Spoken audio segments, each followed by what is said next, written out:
तो नमस्कार, आदाब, सत श्री अकाल दोस्तों। मैं रजनी स्वागत करती हूँ आपका हमारे चैनल विद्या ज्ञान अर्जन में। तो जैसा कि दोस्तों आपको पता है कि हम बेसिकली तो रीट की तैयारी के लिए चैनल हमने बनाया है, परंतु जो भी करंट के इश्यूज़ मुझे इम्पोर्टेंट लगते हैं कि ये आपके एग्ज़ाम्स में आ सकते हैं या फिर आपकी जनरल नॉलेज के लिए आपको पता होना ज़रूरी होना चाहिए, तो वो मैं आपके लिए लाती रहती हूँ। तो ऐसा ही एक मुद्दा जो आजकल न्यूज़पेपर्स में चल रहा है वो है कोर्ट की अवमानना।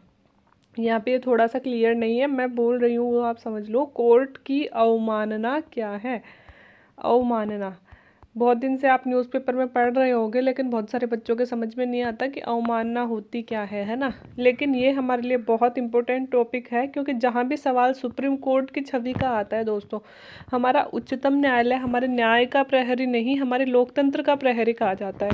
अगर उच्चतम न्यायालय की छवि पे कोई सवाल उठता है ना, तो वो हमारे लिए बहुत ज़रूरी हो जाता है कि वो मुद्दा क्या है, वो जानकारी हमें अच्छी तरह से होनी चाहिए, है ना। तो वही चीज़ मैं आपको समझाने के लिए आज लेके आई हूँ कि कोर्ट की अवमानना होती क्या है इस अवमानना का अर्थ, किसने करी है कोर्ट की अवमानना और क्या इसके परिणाम हो सकते हैं। इसे इंग्लिश में बोलते हैं कंटेम्प्ट ऑफ कोर्ट। क्या बोलते हैं?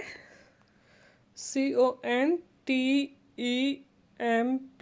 कंटेम्प्ट, एक सॉरी, कंटेम्प्ट ऑफ कोर्ट, ये इसे इंग्लिश में बोलते हैं। ठीक है, तो इंग्लिश और हिंदी दोनों वर्ड्स आपको पता होने चाहिए दोस्तों, क्योंकि आजकल तो एग्ज़ाम्स के पेपर में भी ज़्यादातर वर्ड इंग्लिश में ही लिख देते हैं हिंदी लिखने की जगह। तो इतना सा नॉलेज तो हमें होना चाहिए कि बेसिक बातें जो चल रही हैं वो क्या होनी चाहिए, और बाकी जो जिनमें इंग्लिश मीनिंग्स जैसे कि एसएससी वगैरह के पेपर्स होते हैं, उनमें तो जैसे ग्रामर का कोई हमारा पेपर हो रहा है उसमें तो हमसे अर्थ भी पूछ लिए जाते हैं ना। तो कोर्ट अवमानना का मतलब होता है कंटेम्प्ट।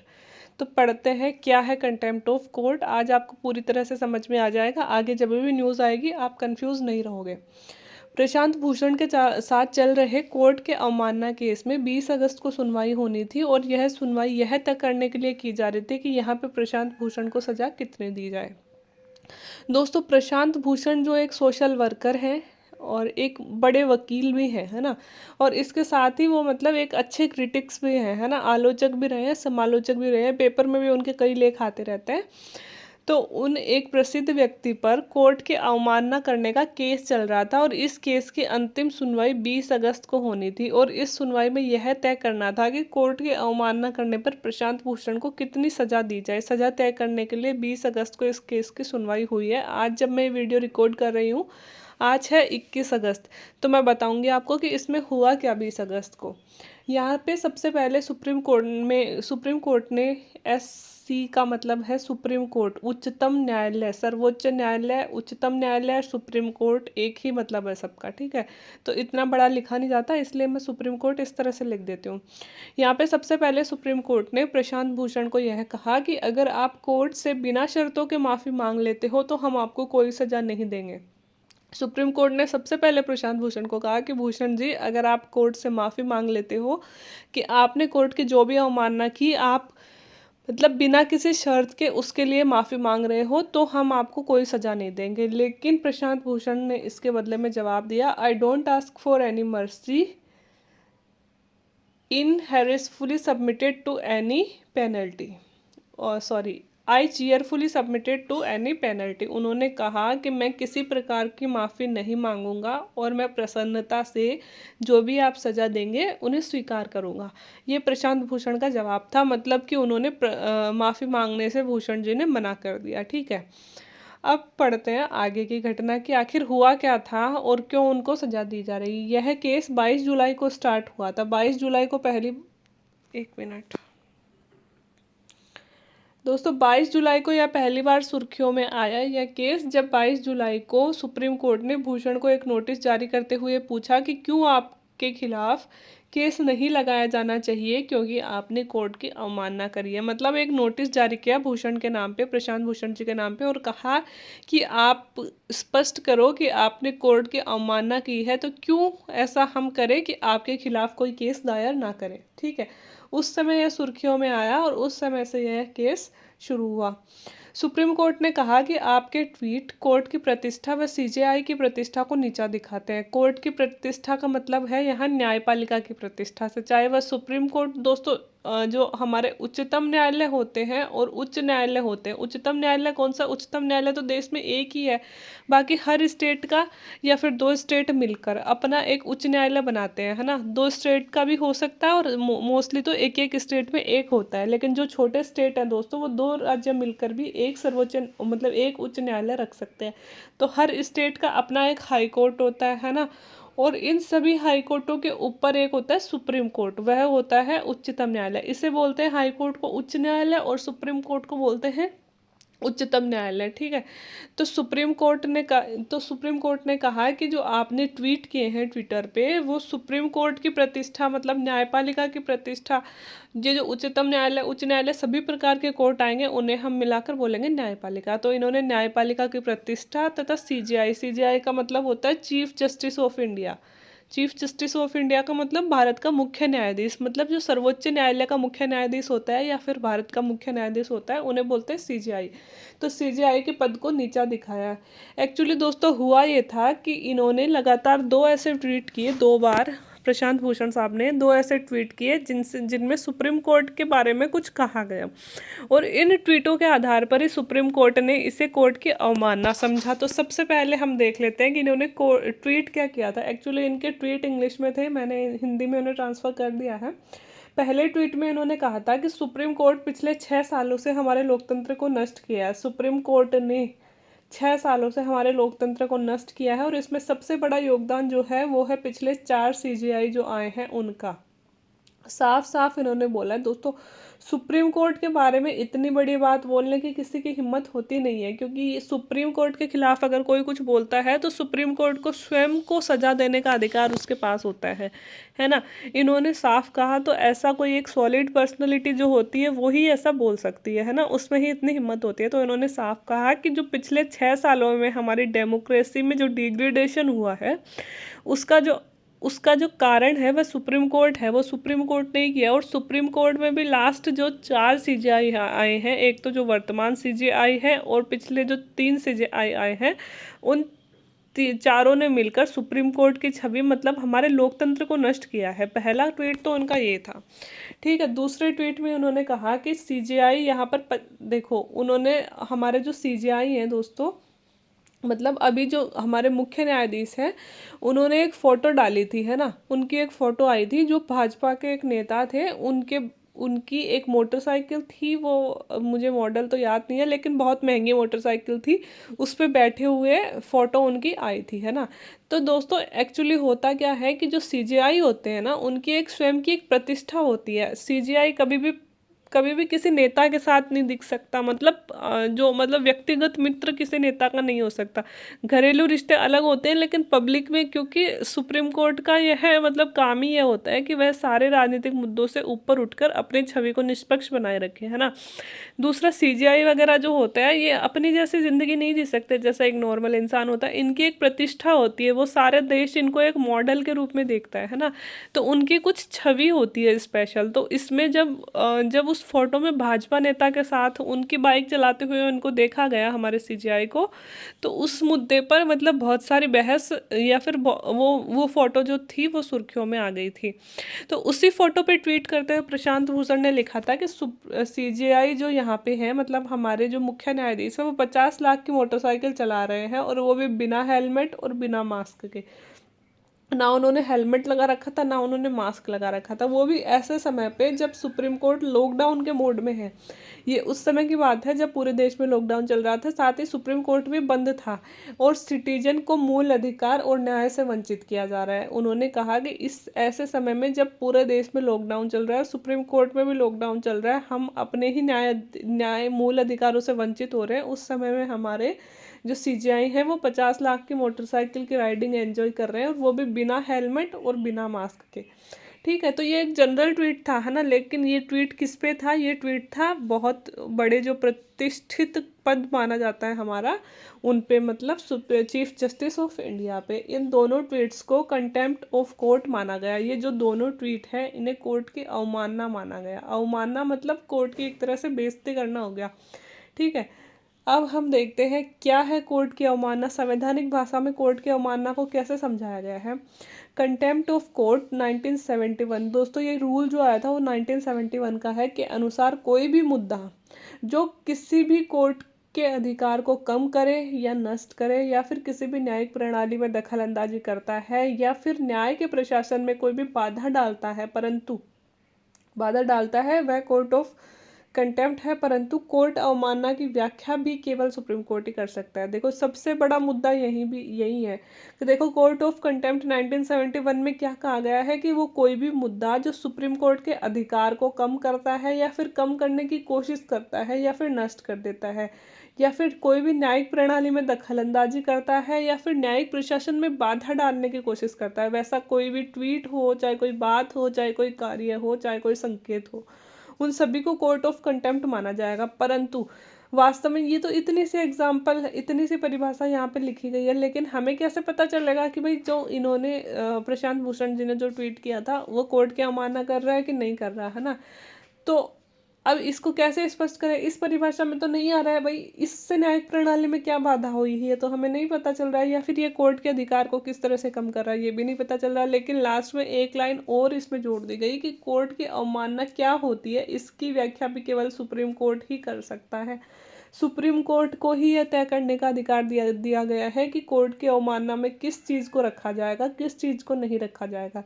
तो प्रशांत भूषण जी ने ये ट्वीट किए क्योंकि ये अधिकार सुप्रीम कोर्ट के पास है कि वह किस चीज़ को अवमानना मानता है और किस चीज़ को नहीं मानता। तो उन्होंने इस चीज़ को अवमानना मान ली और उन्होंने इन पे अवमानना का केस दायर कर दिया। अब कोर्ट की अवमानना क्या नहीं है यह भी स्पष्ट लिखा गया है संविधान में। सही और तथ्यात्मक रिपोर्टिंग करना। अगर एक रिपोर्टर है या फिर कोई पेपर है उसमें अगर कोई न्यूज़ प्रकाशित हो रही है कोर्ट के बारे में और वह सही भी है और उसके पीछे फैक्ट्स भी हैं कुछ, है ना, तो उसे कोर्ट की अवमानना नहीं माना जाएगा। और अगर न्यायिक आदेश की आलोचना करते हैं तो वह भी कोर्ट की अवमानना नहीं माना जाएगा। अवमानना करना मतलब न्यायिक आदेश की अवमानना, अवमानना मतलब उल्लंघन करना या फिर उनका आदेश पालन नहीं करना, यह अवमानना है। लेकिन अगर कोर्ट ने कोई आदेश दिया है उसकी आलोचना अगर कहीं पे होती है तो उसे अवमानना नहीं माना जाएगा। अगर किसी भी जज की व्यक्तिगत क्षमता के बारे में कुछ कहा जाए तो वह भी अवमानना नहीं माना जाएगा। अगर किसी जज की व्यक्तिगत क्षमता के मतलब जज के बारे में पर्सनली हम बोल रहे हैं, ना कि उसे सीजीआई के रूप में दर्शा के कुछ बोल रहे हैं, है ना, तो अगर पर्सनली हम कुछ बोल रहे हैं तो वह भी अवमानना नहीं माना जाएगा। लेकिन अगर आप उसके द्वारा दिए गए आदेश या फिर उसने जो फैसला सुनाया है उसके खिलाफ अगर हम कुछ बोलते हैं तो वह अवमानना है। तो सीधी सी बात यहाँ पे ये हुई कि भाई कोर्ट की आलोचना करना उसकी अवमानना नहीं है, लेकिन उसके आदेशों का उल्लंघन करना या फिर उसकी छवि खराब करना या है ना, या फिर उसके दिए गए फैसले के खिलाफ कुछ बोलना, यह उसकी अवमानना हो जाएगी। तो इतना ज़्यादा क्लियर नहीं हुआ ना, आपके भी नहीं हुआ ना इतना ज़्यादा क्लियर कि समझ में नहीं आया कि क्या अवमानना है और क्या नहीं है। तो किसी के समझ में नहीं आया कि क्या अवमानना है और क्या नहीं है, इसीलिए तो सिर्फ सुप्रीम कोर्ट ने अधिकार ले लिया कि मैं हूँ ना, मैं खुद डिसाइड करूँगा कि क्या मेरी अवमानना होती है और क्या मेरी अवमानना नहीं होती है। तो सारी पावर तो सुप्रीम कोर्ट में हाथ में चली गई ना। तो भूषण ने कहा कि भूषण ने जो पहले उनकी सुनवाई हुई थी दोस्तों, उसमें उन्होंने ये अपने बारे में स्पष्टीकरण दिया था कि उनके द्वारा जो ट्वीट किया गया है वह संविधान के अनुच्छेद 19 के तहत अभिव्यक्ति की स्वतंत्रता में आता है। पहली बात तो उन्होंने कहा कि हमारे संविधान का अनुच्छेद 19 का भाग ए, है ना, हर एक व्यक्ति को यह अधिकार देता है कि उसे बोलने की स्वतंत्रता है, अपने विचार अभिव्यक्त करने की स्वतंत्रता है। तो मुझे भी बोलने की स्वतंत्रता है, तो मैं अपने विचारों की अभिव्यक्ति कर सकता हूँ बिना किसी को नुकसान पहुँचाए। तो मेरे विचारों से किसी को नुकसान नहीं पहुँचाए, लेकिन मैं आलोचना तो कर सकता हूँ ना, वो मेरे विचार हैं, है ना, तो उसके लिए आप मुझे कैसे सजा दे सकते हो। दूसरा उन्होंने कहा कि उन्होंने केवल कोर्ट की आलोचना की थी, अवमानना नहीं की थी। उन्होंने कहा कि मैंने किसी आदेश का उल्लंघन नहीं किया, मैंने कोई न्यायिक प्रणाली में बाधा नहीं पहुंचाई, मैंने सिर्फ उसकी आलोचना की थी कि भाई हम एक सीजीआई से ऐसी उम्मीद नहीं करते हैं जिस तरह से वो काम कर रहे हैं। साथ ही सीजीआई के बारे में किया गया उनका ट्वीट सीजीआई की व्यक्तिगत कैपेसिटी से संबंधित था, ना कि न्याय के पाठ्यक्रम से कोई दखलंदाजी वो कर रहे थे। इस सीजीआई के बारे में उन्होंने जो ट्वीट किया था कि भाई उन्होंने मास्क नहीं पहन रखा, हेलमेट नहीं पहन रखा, 50 लाख की बाइक चला रहे हैं, वो उनकी व्यक्तिगत पर्सनैलिटी के बारे में था, ना कि मैं किसी भी प्रकार की न्यायिक प्रणाली में मैंने कोई दखल अंदाजी की है मेरे ट्वीट द्वारा। ये सफाई उन्होंने दी, लेकिन वही बात है, हमारा सुप्रीम कोर्ट इस समय तानाशाह हो रहा है, सारी शक्ति उनके पास ही है। तो उन्होंने बोल दिया कि भाई गलत है कि आप दोषी हो। उन्होंने उनकी इन सारी अपीलों को दरकिनार करते हुए बोला कि आप दोषी पाए जाते हो कोर्ट की अवमानना करने का, और 20 अगस्त को आपको सजा सुना दी जाएगी। तो अब सुप्रीम कोर्ट ने 24 अगस्त तक का, 20 अगस्त को फैसला ही नहीं हो पाया। सुप्रीम कोर्ट ने उनको कहा कि आप माफ़ी मांग लो, उन्होंने मना कर दिया। तो सुप्रीम कोर्ट ने अब 24 अगस्त तक का समय उनको दिया है कि आप माफ़ी मांग लेते हैं तो हम आपके खिलाफ कुछ नहीं करेंगे, परंतु अगर माफ़ी नहीं मांगते हैं तो हमको आपको सज़ा देनी पड़ेगी। लेकिन वास्तव में भूषण ने माफ़ी मांगने के लिए मना कर दिया है। तो अब मुद्दा क्या है? अब मुद्दा ये है कि सुप्रीम कोर्ट खुद स्पष्ट नहीं है इस वक्त कि उन्हें क्या करना चाहिए और क्या नहीं करना चाहिए। अगर सुप्रीम कोर्ट उन्हें सजा दे देगा तो न्यायपालिका की छवि खराब होगी, क्योंकि वह स्वयं ही नागरिकों के मौलिक अधिकारों का हनन कर रहा है। फिर तो आगे कभी भी कोई नागरिक सुप्रीम कोर्ट के खिलाफ बोल ही नहीं पाएगा। यह सुप्रीम कोर्ट की छवि को दूषित कर देगा। भाई देखो, हमारे संविधान में सुप्रीम कोर्ट को मौलिक अधिकारों का रक्षक बताया गया है, नहीं बताया गया? बताया गया है ना। अनुच्छेद 32 जो है हमारे संवैधानिक उपचारों का अधिकार, वो सुप्रीम कोर्ट को ही तो दिए गए। बंदी, प्रत्यक्षीकरण, परमादेश, प्रतिषेध अधिकार, रक्षा, वो सारे अधिकार सुप्रीम कोर्ट को ही तो दिए गए हैं कि भाई अगर किसी भी नागरिक के मौलिक अधिकारों का हनन हो सकता है तो हम डायरेक्ट सुप्रीम कोर्ट या हाई कोर्ट में जा सकते हैं उसके खिलाफ। तो हमारा तो ये मौलिक अधिकार है ना कि हम अपने विचार अभिव्यक्त करें, है ना। तो अगर सुप्रीम कोर्ट स्वयं ही हमें हमारे विचार अभिव्यक्ति से रोक रहा है तो ये तो सुप्रीम कोर्ट की छवि पे ही दब्बा हो गया ना बहुत बड़ा, कि भाई आप ही तो हमारे अधिकारों के रक्षक हो। अगर आज आप ही भक्षक हो गए क्योंकि एक नागरिक ने ये ट्वीट कर दिया कि सुप्रीम कोर्ट की वजह से ये हुआ है, या फिर सुप्रीम कोर्ट के न्यायाधीश है जो इस तरह से कर रहे हैं, तो वो तो उसके पर्सनल विचार है सुप्रीम कोर्ट के बारे में। तो अगर आप उन्हें अपने विचार अभिव्यक्त करने से रोक रहे हो तो आगे तो कभी ऐसा, अगर आज प्रशांत भूषण जी को सजा मिल जाती है तो आगे हमारी कभी हिम्मत चलेगी कि हम सुप्रीम कोर्ट की किसी भी कार्यवाही, किसी भी आदेश के खिलाफ कुछ भी बोल सकते हैं उल्टा, या फिर कुछ भी ट्वीट करने की हिम्मत? क्योंकि सबको ये डर लगेगा कि पता नहीं हमें भी अवमानना के कोर्ट में फंसा दिया जाए, सजा दे दी जाए, है ना। तो ये उसकी छवि को खराब करेगा। और लेकिन अगर भूषण को छोड़ देते हैं तो भी है न्यायपालिका को, अगर अब छोड़ दिया तो भी ये होगा कि भाई पहले तो इन पे न्यायपालिका के अवमानना का केस चला दिया, लेकिन अब क्या था, सुप्रीम कोर्ट का तो यह केस गलत था इसलिए भूषण को छोड़ दिया, है ना। तो दोनों ही मामलों में सुप्रीम कोर्ट की छवि जो है दांव पर लग गई है। इस वक्त बहुत सारे कानूनी विशेषज्ञ, रिटायर्ड जज, सिविल सोसाइटी सभी ने इस केस पर पुनर्विचार करने और भूषण को सजा न देने हेतु सुप्रीम कोर्ट को कहा है। सबने कहा है कि आप एक बार फिर से पुनर्विचार कीजिए, भूषण ने कोई अवमानना नहीं की है और उनकी सजा को माफ़ कर दीजिए। तो यहाँ पे दोस्तों 3-4 तरह के मुद्दे हमारे सामने आ रहे हैं और इन मुद्दों पे विचार करते हुए हम जानेंगे कि क्या यह सही है, क्या यह गलत है। हम तो सही गलत तय करने वाले होते नहीं हैं, लेकिन जिस तरह से आजकल न्यूज़पेपर में, जनरल्स में या फिर खबरों में जो चल रहा है उसी के आधार पर हमने देखा है कि क्या क्या इस चीज़ के पक्ष और विपक्ष में चीज़ हो सकती है। सबसे पहला फ्रीडम ऑफ स्पीच, मतलब अभिव्यक्ति की स्वतंत्रता वर्सेज कोर्ट की अवमानना, है ना। क्या तो अभिव्यक्ति की स्वतंत्रता और क्या कोर्ट की अवमानना। सबसे पहले हमारा अनुच्छेद 19(1)(a) हमें यह स्वतंत्रता देता है कि हमें अभिव्यक्ति की स्वतंत्रता है, हमें अपने विचार अभिव्यक्त करने की स्वतंत्रता है, हमें स्पीच की स्वतंत्रता है, हम चाहे जो बोल सकते हैं, हालांकि बस वह दूसरे की प्रतिष्ठा या फिर मतलब किसी को गाली ना दें, किसी को जाति सूचक शब्द ना कहें, बाकी हम अपने लोकतंत्र के बारे में विचार अभिव्यक्त कर सकते हैं। ये तो नागरिक का अधिकार हो गए।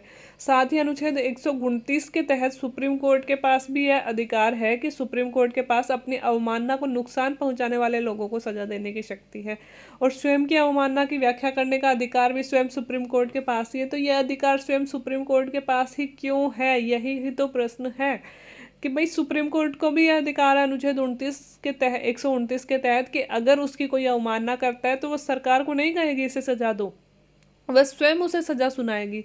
लेकिन अवमानना क्या होती है यह डिसाइड करने का अधिकार भी सिर्फ और सिर्फ सुप्रीम कोर्ट के पास ही है, ना किसी संस्था के पास है, ना किसी कोर्ट के पास, मतलब ना किसी सरकार के किसी अधिकारी के पास है। तो यह क्यों है भाई, सजा देने वाला भी वो है और तुमने सजा की है नहीं की है यह तय करने वाला भी वो है, और किस बात के लिए सजा होगी यह तय करने वाला भी वो है। तो यह चीज़ तो गलत हो गई ना। तो एक तो यह मुद्दा है। दूसरी है संविधान पीठ। संविधान पीठ होती है कोई भी बड़ा मामला जो होता है उसको सुनाने, उस पर सजा सुनाने के लिए दोस्तों 2 3 5 जजों की एक पीठ स्थापित की जाती है। तो वही मुद्दा आजकल यहाँ चल रहा है। अनुच्छेद 145(3) में कहा गया है कि ऐसे मामलों की जांच के लिए जो संवेदनशील मामले हो जाते हैं और पूरी मतलब नेशनल लेवल के जो मामले हो जाते हैं उन पे सजा सुनाने के लिए मिनिमम 5 जजों की पीठ होनी चाहिए। मतलब 5 जज होने चाहिए सजा सुनाने के लिए, फैसला लेने के लिए, और वो आपस में डिसाइड करके कोई भी फैसला सुनाएंगे। लेकिन इस केस में सिर्फ 3 ही जज रखे गए हैं। तो यह भी अपने आप में विचारणीय प्रश्न है कि भाई इसमें 3 ही जज क्यों रखे। इतना संवेदनशील केस है, पूरा देश भूषण, कोई भूषण के साथ हो रहा है, कोई न्यायपालिका के साथ हो रहा है, तो इतना सेंसिटिव केस है, तो आपने इसमें 5 जजों की पीठ क्यों नहीं स्थापित करी। ठीक है। दूसरा है अपील करने का अधिकार। कंटेम्प्ट ऑफ कोर्ट 1971 जो एक्ट है वही हमको अधिकार देता है कि जिस कोर्ट ने आपके खिलाफ अवमानना का केस दर्ज किया है उसी में आप एक अपील दायर कर सकते हो स्वयं के बचाव हेतु। कि भाई कोर्ट ने तो हमारे, जैसे मैं हूँ, मेरे खिलाफ कोर्ट ने, मैंने कोई ट्वीट किया या फिर कोई बयान दिया, मेरे खिलाफ कोर्ट ने अवमानना का केस दायर कर दिया, तो मुझे भी तो स्वतंत्रता है कि मैं भी तो अपने खिलाफ कुछ बोलूँ, अपने लिए, अपने बचाव में कुछ बोलूँ। तो मुझे यही जो एक्ट है, कंटेम्प्ट ऑफ कोर्ट एक्ट 1971, यही मुझे अधिकार देता है कि मैं उसी कोर्ट में एक अपील दायर कर सकती हूँ स्वयं के बचाव के लिए, ताकि जो कोर्ट के न्यायाधीश हैं वो अपने पक्ष के साथ में मेरे पक्ष में सुनेंगे, है ना। लेकिन इस केस में जो सुओ मोटो क्रिमिनल कंटेम्प्ट का था, ऐसे केस में कोई अपील का अधिकार नहीं है। सुओ मोटो क्रिमिनल कंटेम्प्ट क्या होता है दोस्तों? स्वयं से संज्ञान लेना, मतलब स्वयं संज्ञान लेना। स्वयं संज्ञान का अर्थ होता है कि जैसे मान लो कि प्रशांत भूषण जी ने ये टिप्पणी की, ठीक है, ये टिप्पणी की, तो इसके खिलाफ, इस टिप्पणी के खिलाफ कोई दूसरा व्यक्ति जाके कोर्ट में अपील करता है कि भाई प्रशांत भूषण ने कोर्ट की अवमानना करी है, बेइज्जती करी है, तो कोई दूसरा व्यक्ति इसके खिलाफ केस दर्ज करवा रहा है। किसके खिलाफ? प्रशांत भूषण के खिलाफ, है ना। लेकिन अब प्रशांत भूषण जी ने यह टिप्पणी करी है, ठीक है, अब इसके खिलाफ किसी और ने केस नहीं दर्ज करवाया, स्वयं संज्ञान लेते हुए स्वयं सुप्रीम कोर्ट ने ही उनके खिलाफ कोर्ट के अवमानना का केस दायर कर दिया, मतलब स्वयं ही संज्ञान ले लिया। तो इन्हें बोलते हैं स्वयं सुओ मोटो कंटेम्प्ट। तो ये जो सुओ मोटो क्रिमिनल कंटेम्प्ट होता है, इसमें अपील का अधिकार भी नहीं है कि अगर कोर्ट स्वयं संज्ञान लेके किसी को अवमानना का दोषी मान रहा है तो उसमें जिसको दोषी माना गया उसको अपील करने का ये अधिकार नहीं है। तो ये कहाँ का लोकतंत्र हो गया भाई? अगर एक एक रेपिस्ट भी होता है ना, तो उससे भी खुद के बचाव में बोलने का, वकील करने का अधिकार होता है। लेकिन अगर ये इतना कितना बड़ा अपराध हो गया, वो भी लोकतांत्रिक व्यवस्था में, कि अगर हमने कोर्ट के खिलाफ कुछ बोल भी दिया तो हमें अपने बचाव में कुछ कहने का अधिकार ही नहीं है। तो ये तो बहुत बड़ा लूप होल हो गया ना हमारे इसमें, हमारी न्यायपालिका में। तो इसको आज हमें सुधारने की ज़रूरत है ना। तो यहाँ पे इस चीज़ को, ये चीज़ जो थोड़ी गलत है हमारे संविधान में, बहुत सारी गलतियाँ हो जाती हैं, है ना। तो ये भी एक तरह से लूप होल ही हो गया ना हमारे संविधान में। तो इसको हमें सुधारने की ज़रूरत है, चाहे सुओ मोटो केस हो या फिर किसी और ने दर्ज करवाया हो। जो भी दोषी व्यक्ति है, दोष तो बाद में साबित होगा ना, जब वो स्वयं के खिलाफ अपने बचाव में कुछ बोलेगा। अगर भाई एक ही एक पक्ष किसी को बोल रहा है तू चोर है, तू चोर है, तू चोर है, तो कोर्ट ने उसको मान भी लिया तू चोर है। जब व्यक्ति को, जो चोर है, उसे बोलने का अधिकार ही नहीं दिया गया कि भाई मैं चोर नहीं हूँ, मैंने चोरी नहीं की, मेरे पे झूठा केस लगाया गया है, तो कैसे साबित हो जाएगा? मतलब असली न्याय थोड़ी मिल पाएगा। तो वही बात यहाँ पे कही गई है कि अपील का अधिकार इस मैटर में नहीं दिया गया है। एक हम देखते हैं वैश्विक परिदृश्य। वैश्विक परिदृश्य में भारत उन देशों में शामिल है जहाँ पे कोर्ट की अवमानना को एक क्रिमिनल अपराध माना गया है। बाकी सारे देशों में सिविल ऑफेंस माना गया है, मतलब सिविल अपराध माना गया है।